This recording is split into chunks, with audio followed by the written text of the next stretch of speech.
Coucou! Bon, ça fait super longtemps que je n'ai pas fait de vidéo, voilà, même là ça fait bizarre en fait parce que comme vous pouvez le remarquer, je suis pas dans le même décor à Séoul.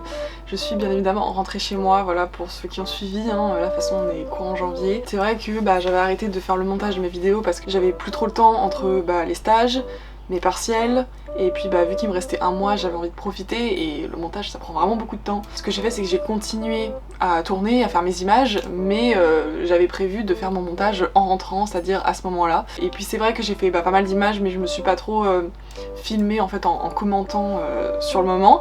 Donc c'est pour ça que je vais commenter après coup ici avec mes images sous les yeux, donc voilà, on va faire comme si on y est encore. Hein. J'ai pour l'occasion essayé de faire un petit setup, petit décor on va dire, très rudimentaire mais avec des choses qui me rappellent un petit peu la Corée ou le cinéma. Voilà, cette vidéo elle est à propos du séjour avec mes parents qui sont venus me voir à Séoul. Je ferai une autre vidéo dédiée un peu au bilan ou aux questions, mais là on va vraiment s'attarder que sur le moment où j'étais avec mes parents. Et on va faire comme si on y était, voilà, rien n'a changé. Évidemment je me replonge vraiment au cœur de cette aventure.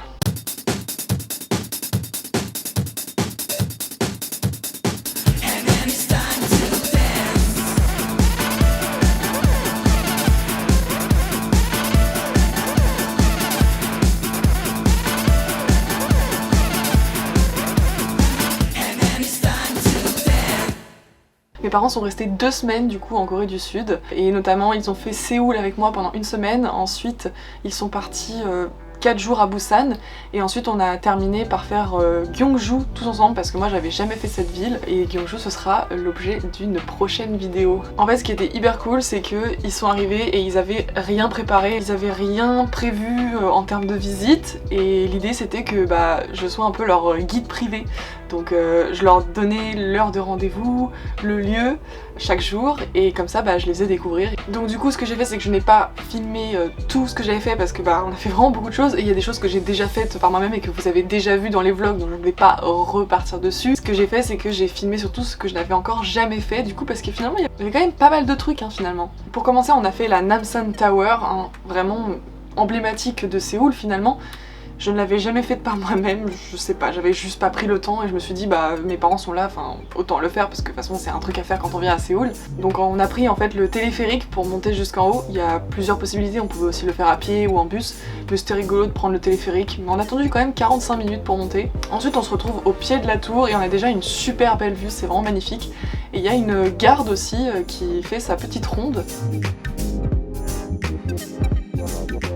Et après faut payer en plus pour monter tout en haut, mais on s'est dit que pareil que ça valait le coup quand même parce qu'on n'est pas là pour rien.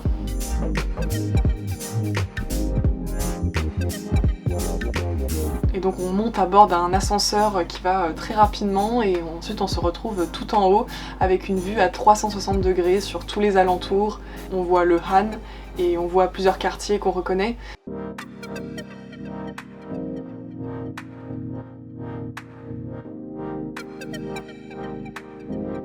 J'ai essayé de retrouver Itaewon et mon quartier en particulier, mais vraiment trop de choses se ressemblaient donc c'était compliqué, j'arrivais même pas à retrouver la rue principale d'Itaewon. Et je crois que j'ai fait les toilettes les plus stylées du monde, sérieusement regardez-moi cette vue, c'est incroyable quand tu pisses, sauf que on imagine que personne ne te voit pisser à ce moment-là donc ça va. J'ai emmené mes parents aussi faire la Starfield Coex Library. Pareil, c'est vraiment un endroit qui est très connu et qui est un peu surcoté je trouve. C'est joli parce que c'est une grande bibliothèque hyper stylisée, hyper esthétique, hyper moderne avec plein de livres, voilà. Mais en fait on la voit tellement sur les réseaux sociaux que après on a peut-être plus tellement de surprises quand on la voit parce que c'est vrai que ça prend vraiment 5 secondes de la regarder quoi. Et en plus elle paraît vraiment beaucoup plus grande sur les vidéos qu'en vrai, donc il y a des gens qui sont un petit peu déçus quand ils la découvrent. Après moi j'ai trouvé quand même super jolie, je trouve que ça vaut le détour. Mais je mettrai pas ça non plus dans le top des trucs à faire à Séoul quoi. Pour avoir une petite bouffée d'air à Séoul parce que c'est vrai que c'est un endroit qui est très pollué, et on a fait Séoul Forest, super mimi franchement, ça pour le coup j'ai trop kiffé parce qu'il y a plein de parcs dans Séoul, donc faut choisir et celui-là fait partie vraiment des préférés des Coréens. En plus on y allait un dimanche après-midi, donc c'était très familial et franchement on voit tellement peu d'enfants que c'était assez sympa justement pour une fois de voir vraiment des petits gnomes. Même si je pense qu'on voyait toujours quand même plus de poussettes avec des chiens qu'avec des enfants. Mais bon, passons. En tout cas, on a pu profiter des belles couleurs automnales, c'était vraiment super joli.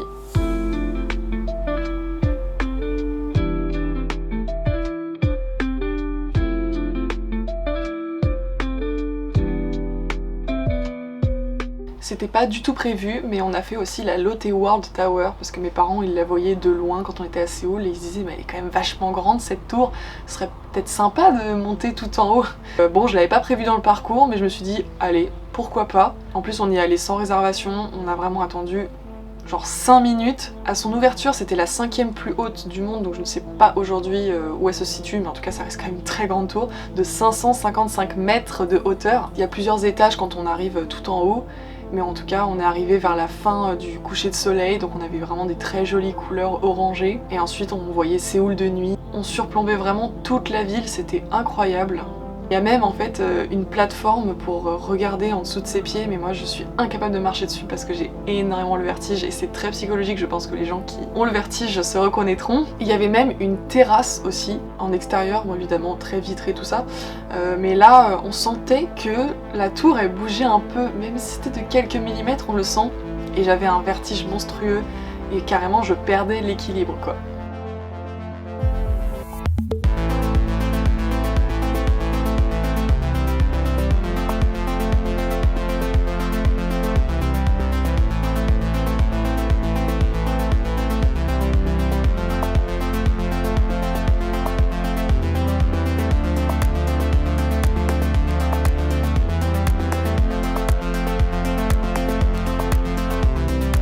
Par le plus grand des hasards, on est tombé sur le Shinsegae Department Store et notamment le food market de ce centre commercial. Et en fait, c'est tout simplement un marché de nourriture avec plein de choses délicieuses à manger, vraiment à un prix extrêmement abordable et on s'est régalé, on y est allé même 2 fois.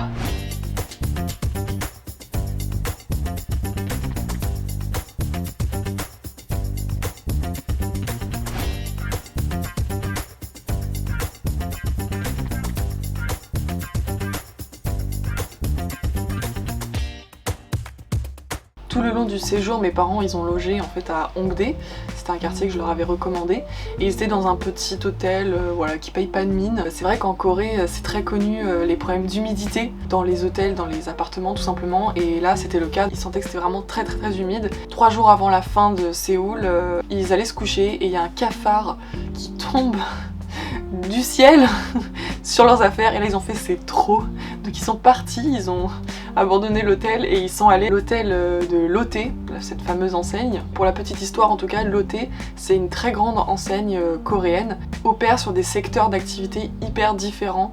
Franchement ils ont un vrai avantage concurrentiel un peu partout, ils ont des banques, ils ont des fast-food, ils ont des hôtels, ils ont un parc d'attractions, ils ont des supermarchés, enfin ça ne s'arrête pas quoi. Et là du coup ils avaient vraiment une chambre incroyable et ils m'ont invité le lendemain matin à aller prendre le petit déjeuner buffet avec eux au 21e étage et pareil on avait une super vue sur Séoul.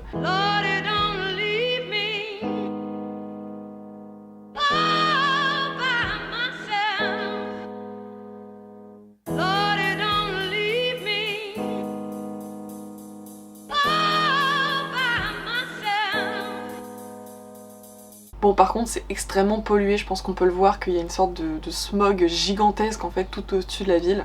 Et pour finir on a fait le Noodle Park. C'est un peu pénible pour y arriver, il y a plus d'1 heure de transport, je crois même 1h30. Et ensuite il faut marcher 40 minutes à pied et traverser une énorme route pour y arriver. Et puis évidemment il y a des escaliers sinon c'est pas drôle. Mais franchement ça vaut vraiment le détour, c'était super joli au coucher de soleil. Et en fait il y a des plantations de riz magnifiques partout.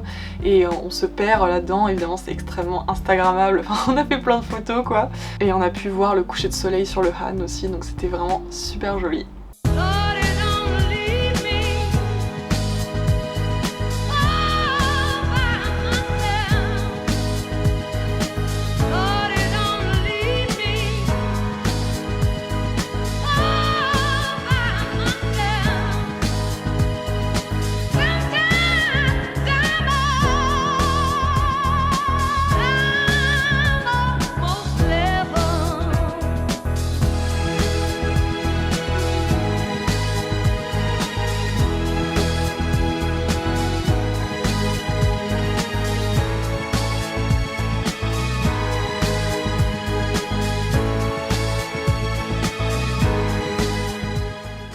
ensuite mes parents sont partis à Busan pendant quelques jours et c'est pareil, je leur ai fait un petit programme et après ils piochaient ce qu'ils avaient envie de faire ou pas. Et moi je suis retournée en cours à ce moment-là. Quand j'ai passé une semaine avec eux à Séoul, en fait j'ai eu la chance de pouvoir juste rater une seule journée parce que j'avais un seul cours et le professeur était d'accord pour que je puisse louper ce cours une seule fois. Et il y a un jour où je suis quand même allée en cours parce que c'était des cours que j'aimais bien et je retrouvais mes parents du coup l'après-midi.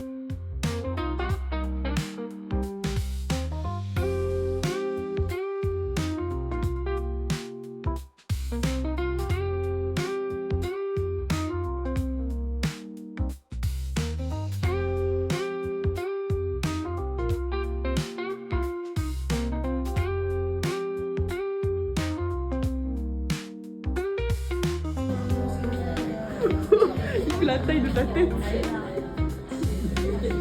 Que du sucre. T'as vu ça? C'est que du sucre.